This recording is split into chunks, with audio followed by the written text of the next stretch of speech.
Welcome everyone, Dr. Thor here. Welcome to Gnosis.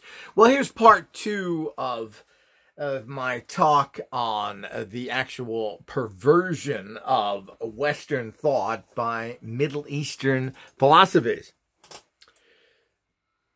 Now, one of the things we need to understand is, first of all, that my information comes from the Gnostic connection to the Akashic record, which means I have pure, unadulterated information that I'm able to connect to because of my high level of consciousness that took me 50 years of training and is my destiny in life. So you can go and listen to the guys who went to Harvard and Moron Institute of Technology. All these idiots are these pseudo-intellectual people that we have out there that like to use cliche terms that I'm a Tibetan, I know what I'm talking about. Well, all these people have missed it. The Rami Ramis, the Jami Mamis, all these people have been caught in a religious system of disinformation.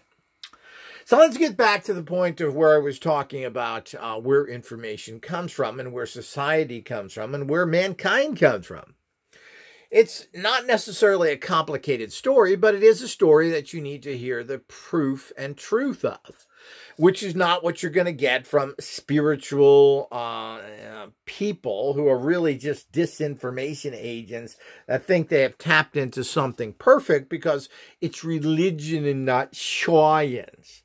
And these science, boobs, these morons that want to cover themselves in the flag of science, which is a bogus way of thinking. So you have to understand the golden mean. You have to understand where everything comes from, and I will enlighten you to all of this.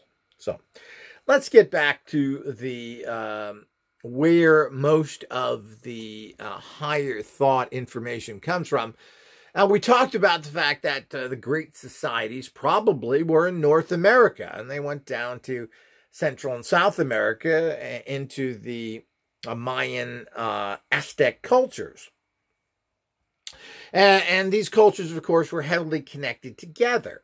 The actual connection between the Aztec Mayans and Egypt is irrefutable, as the great adventurer Thor Heyerdahl built a reed boat in the traditional Egyptian way and sailed it down to South America.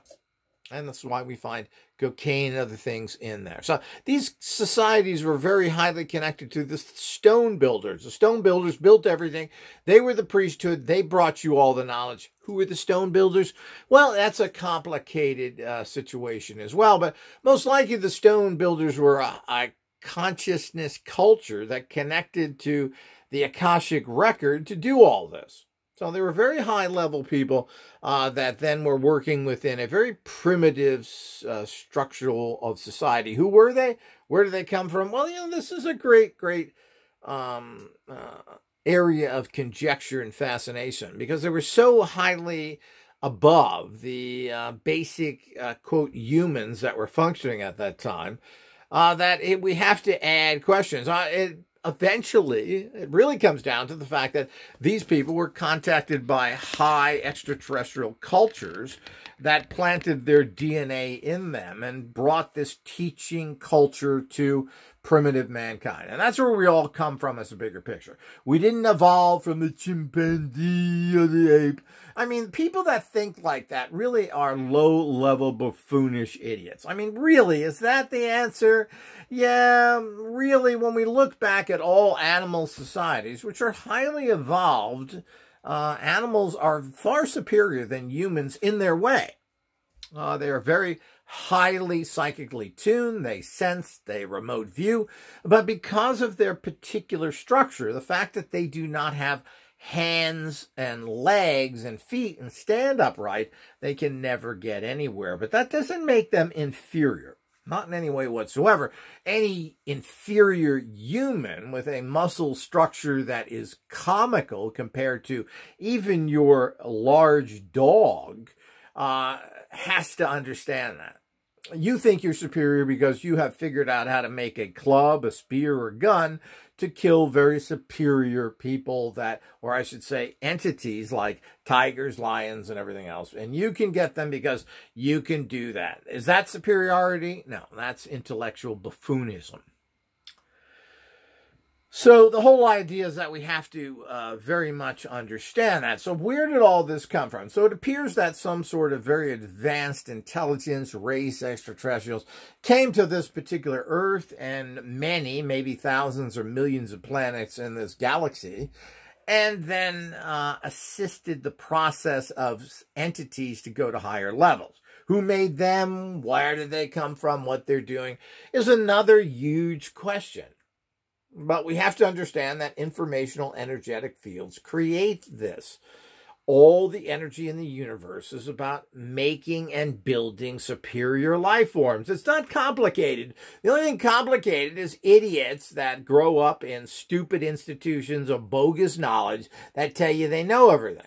It's not complicated. These are not concepts that are outrageous or unbelievable unless you're stuck in the toilet of religion or the toilet of common feces-ridden actual philosophical concept that really comes from the Middle Eastern philosophy. Because other philosophies don't teach this.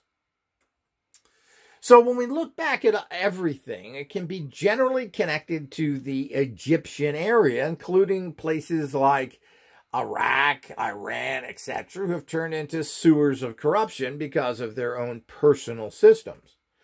But the bottom line is, yes, Egypt was very advanced, and in some ways they were not advanced as places like other cultures like the Sumerians, etc. So it seems to be in this particular area where the advanced Atlanteans started to bring their energy and knowledge into. It's quite fascinating when you look at it. When you really get down to everything and you want to look at the fact of where the knowledge came from and where can it be tracked to, it's very fascinating. Now, there has been found in Europe certain products and writings that they knew about the astrological reality we live in, the movement of the earth, etc. So this kind of information is not necessarily unusually new. So, but who were the people that excelled in these areas? Were the ancient cultures of North America, who eventually ended up in Central and South America. And of course, the Egyptians, who were taught by the Atlantean priesthood.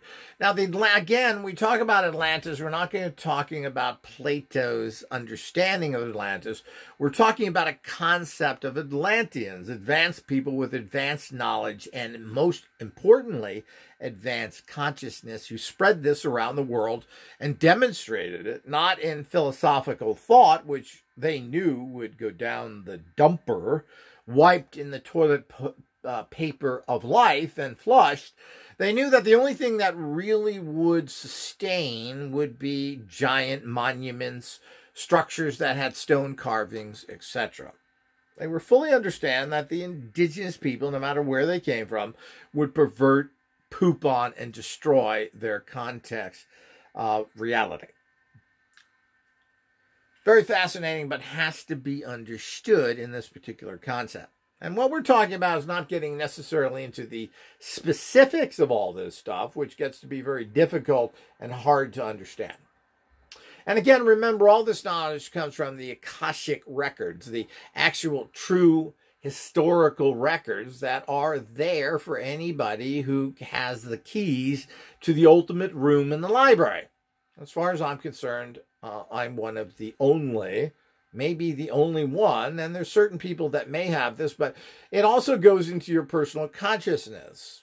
So you have to be a very particular person to understand all this stuff, digest it, and then regurgitate it in a non-prejudiced manner. So when we go back to everything that's been created for almost everything, from brain surgery to distilling of booze, it all goes back to Egypt, which got their information from the Atlantean, quote, priesthood, unquote. This is pretty much irrefutable. So there's virtually nothing that has come from any place else other than China, which has another ingenious reality where they have come, all this information has come from.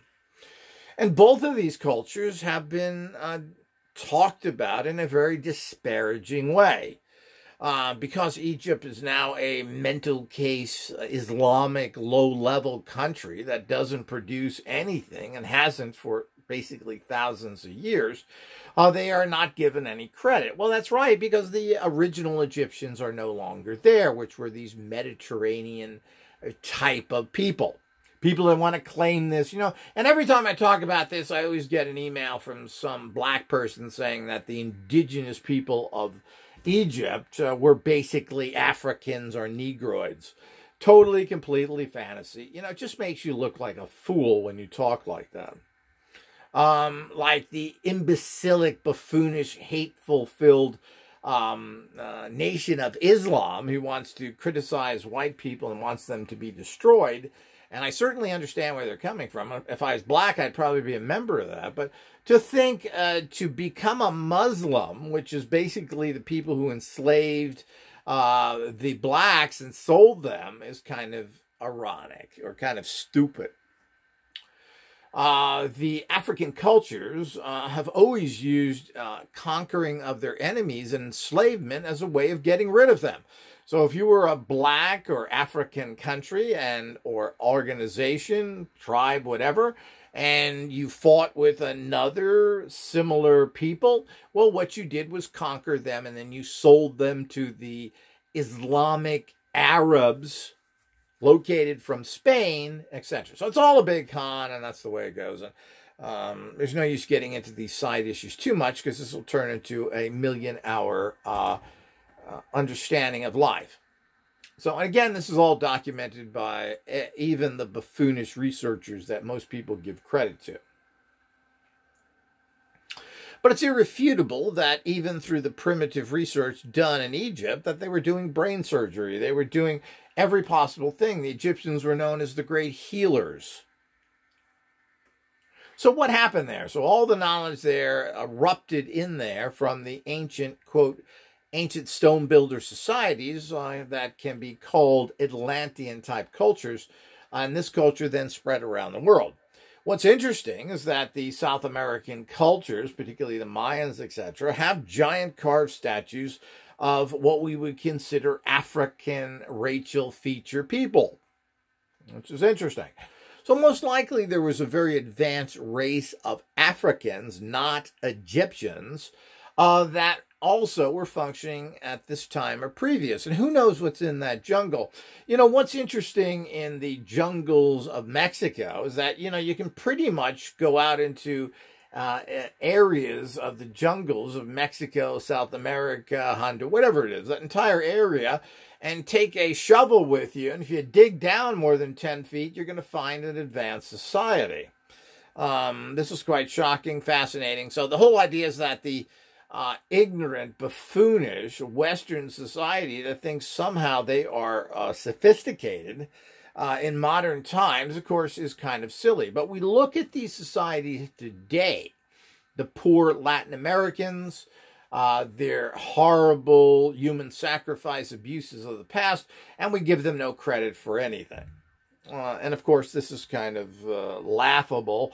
And of course, if we look into Egyptian society, it was really a very decadent, incestual relationship. Everybody in the families were screwing each other so they could produce more morons to produce horrible societies. But through all this stuff, they produced all the things that we know today, from high alchemical practices to brain surgery to medicine, etc.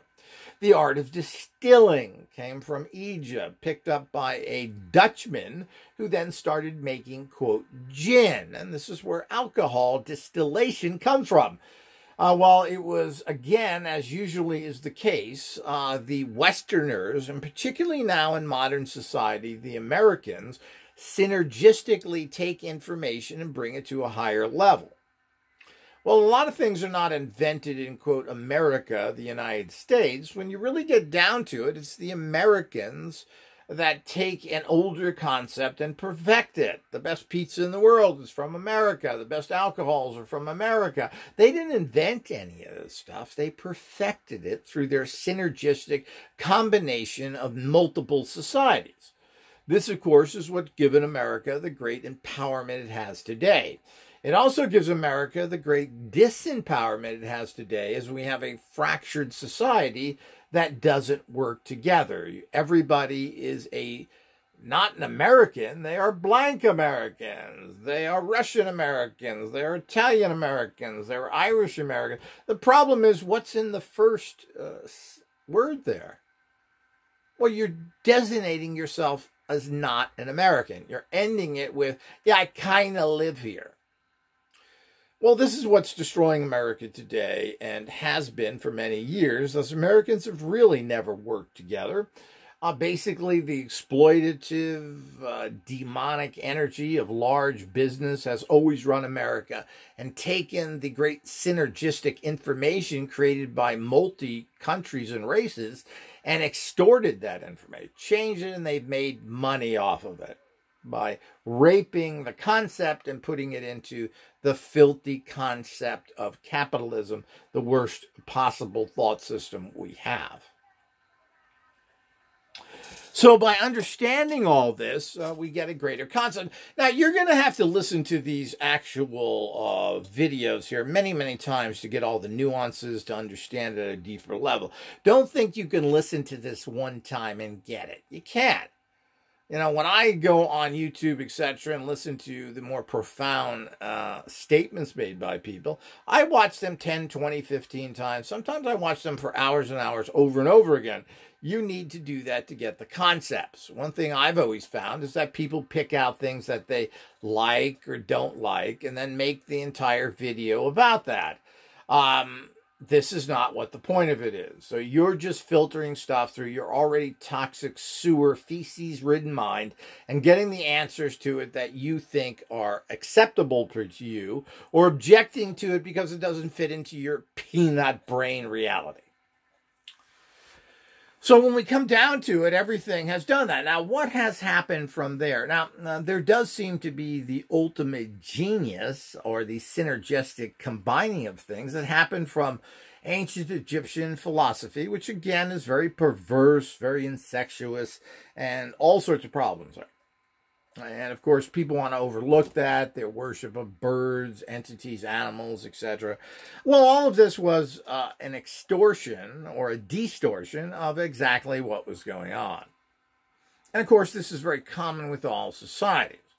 Now, we got to understand, as I've told you, the fact is that the Egypt was occupied and, of course, invaded by and held by the Islamic people, who stole everything they could from there and then claimed it as their own, saying they were great scientists and advanced people, when they got all this information from the non-Islamic people, otherwise known as the Egyptians, who had their own multi-religions, multi-belief systems, which have absolutely nothing to do with Islam. The other occupiers of Egypt for hundreds and hundreds of years, and I'm not entirely sure how long, some people had 600, 700 years, by the Greek and Romans. And we see this major influence. So, as I've stated, all of the names, the people involved in the Egyptian philosophy and people that you know of today are all from Greek, Roman ancestries. Do you understand that? You don't understand that. As is what's happened with a lot of in Britain, who used to worship the Romans because they were so advanced, fascinating, etc. So they have towns, everything Londinium. London? Where do you think that came from? Not Britain. I was drinking me tea and decided the major city should be called London. London.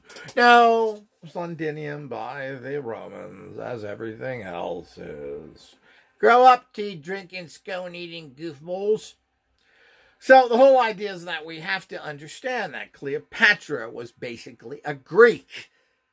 She wasn't ancient. She was partying. You got to remember, with the life expectancy of pathetically 70 to 85 years, certainly wasn't an ancient Egyptian named Cleopatra. She had to be part of a society that was occupying them at that time, which for hundreds of years was the Greeks and the Romans. She was Greek.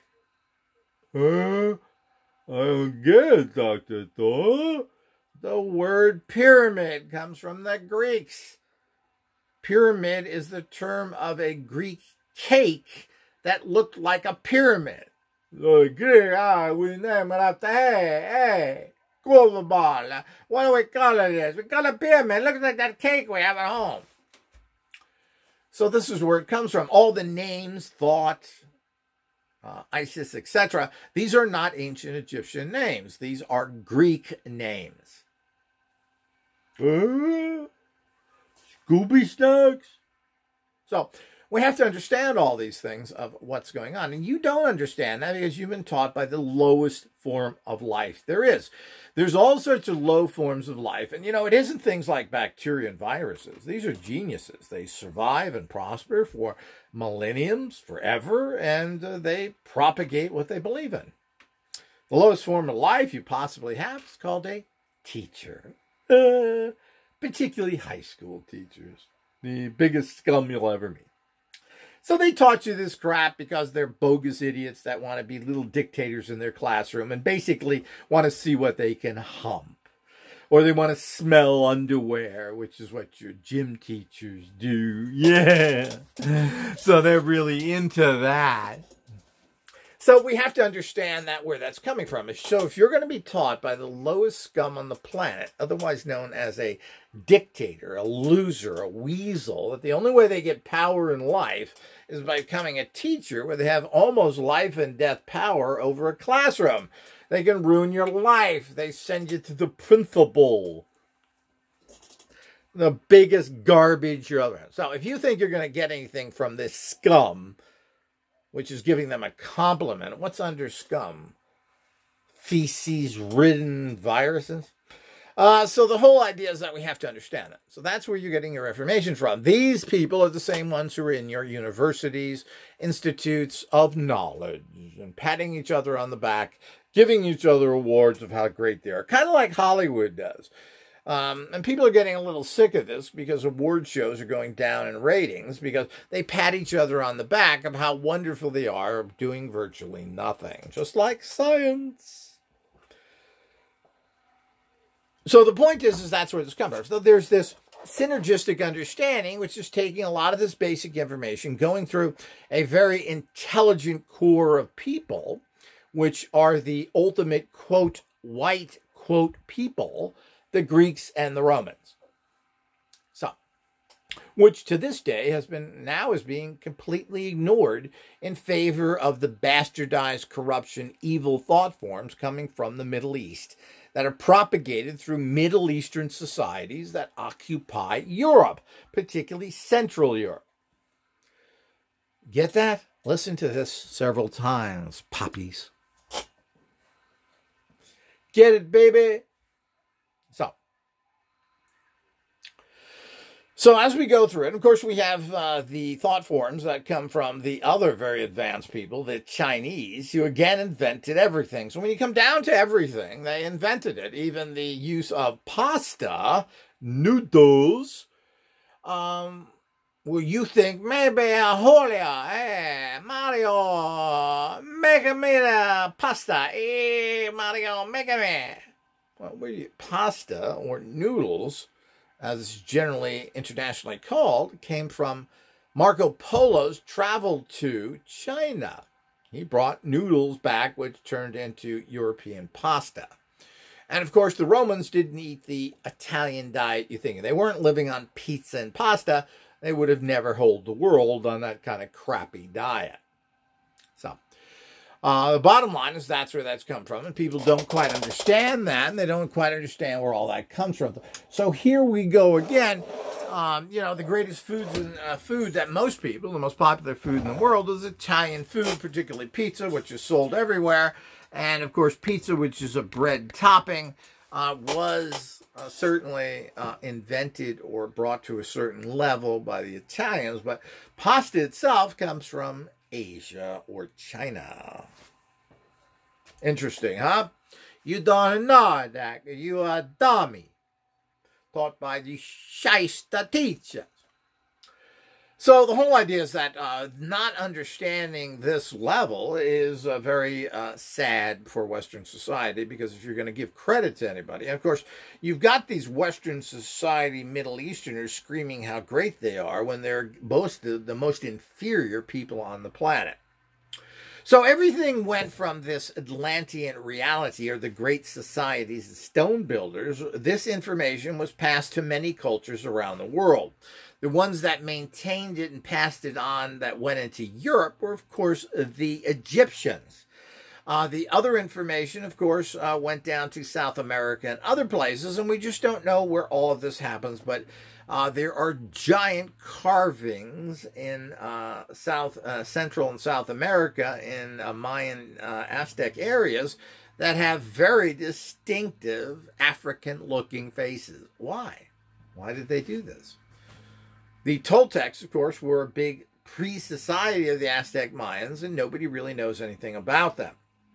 When the Islamic Europeans' filth culture came in there, otherwise known as the Spanish, they burnt everything that was there. And you got to remember that not everything in this world is carved into stone. Most of it is written in things that are easily burnt, or things that don't maintain for hundreds of years. And of course, there were millions of this stuff in the Aztec and Mayan cultures. Some of this still survives, but is kept secret by groups of people in these areas. They were put in caves and all this secret information, and they've never been released to the public to this day.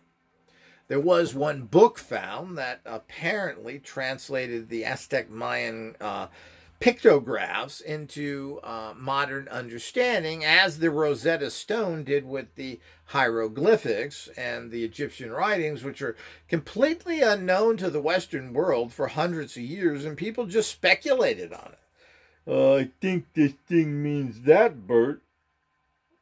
What is this? This means beer. So this is what happened through these things until the Rosetta Stone was found that translated these meanings into Greek, which was the main writing. You got to remember, everything went into Greek. People talk about the Bible and all those other documents of bogus fantasy. Well, the bottom line is all these things were in Greek. They didn't go to Roman or Latin. They went to Greek first, because those are the people that were the scholarly types and who did everything.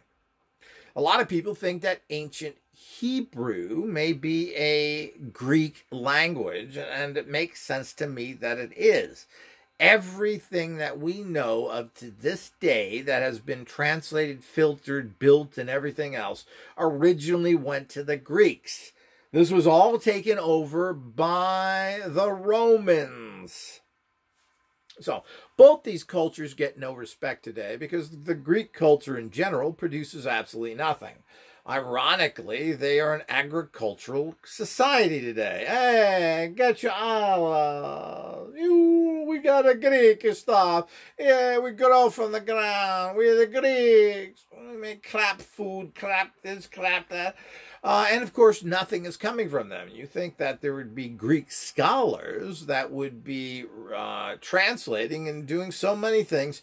You don't get that. They're a debased, low-level society because of Islamic invasions. Again, the Greeks don't look like the Greeks. They don't have these Mexican-looking skin colors. Real Greeks, the original, quote, white people, were as white as you can get, like the original, quote, Romans were. Whatever that means. It has nothing to do with any racial prejudice or bias. I said I get this all the time. If you think that, you're misunderstanding what I'm saying with everything. But of course, you're a low-level goofball on a general level. Now, hopefully the people listening to this are my people that understand what I'm talking about and will digest this properly. So we need to understand who's what and where, what are their thinkings, and everything else. I think it's ironic in this society. I think people tend to get along with people that are similar cultural backgrounds. Ironically, without doing it in any particular way, I find that the people that I've had friends and look back through high school and other things were people that were basically Italian and mixed group people like I am myself. It's interesting that I would have friends like that, and I think you have friends that are similar thinking that you are. But this has nothing to do with it. I'm talking about historical fact here. So it wasn't the fact that the information coming from the Hebrews went into Latin and then into modern Italian and European languages. Everything went into Greek first. Those Bible scholars, if you want to understand the Bible, well, you better know ancient Greek. So this is all part of the understanding of what's happening in the bigger society that, of course, nobody really gets. So when we look back at all the things that were done, everything from the brewing of beer to brain surgery to to the distillation of alcohol, it all comes from the ancient Egyptians, without a doubt. So what happens from there, we're not sure. This then went into the ancient Greeks, and who then the people who took over from that, because Greek society was really retarded and didn't do much in the long run. They were invaded by occupied, and their resources were maintained and brought into the modern day by the Romans, otherwise known in this day and age as the Italians. So this is why the Romans were so organized, built the best buildings, the best roads, understood how to do everything.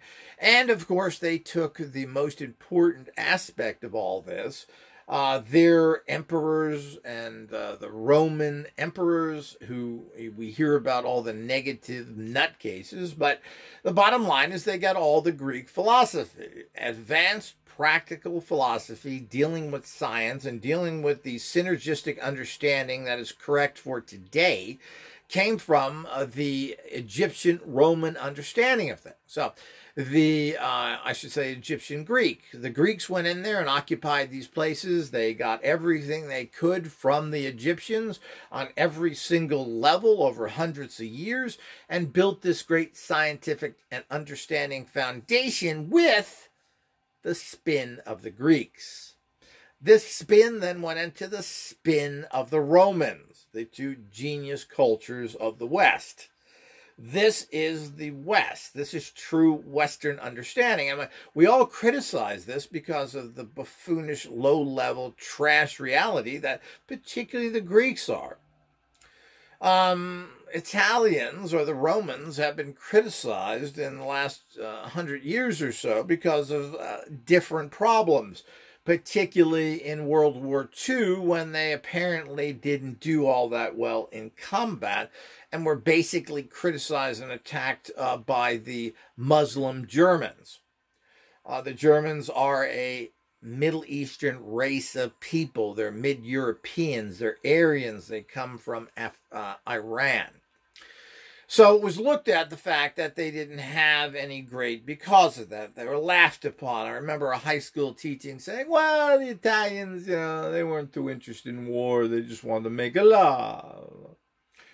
Well, of course, you obviously don't know anything about Roman history, who the Romans were outnumbered generally in any fight they got into, 50-1, and were able to beat these naked, blue-painted Brits and other warriors by using proper tactics and winning whatever they got into, including beating the Mongolians and Attila the Hun. So if you think that this was some sort of joke, well, you're a fool. So they were criticized, particularly in World War II, etc., and the strange activities within the Italian or Roman community at that particular time, which happened. And, of course, the lack of ability for Mussolini to hold his African empires, which forced him to ask for Adolf Hitler for help, caused World War II. If the Allies would have helped Mussolini control his colonies in Africa, we wouldn't have had World War II. But these are other stories. I could go on forever, ever. So we need to understand all these things that are going on so that we can comprehend what exactly is happening in modern times and the transfer of information. So we need to know that. We need to know all this and confirm it.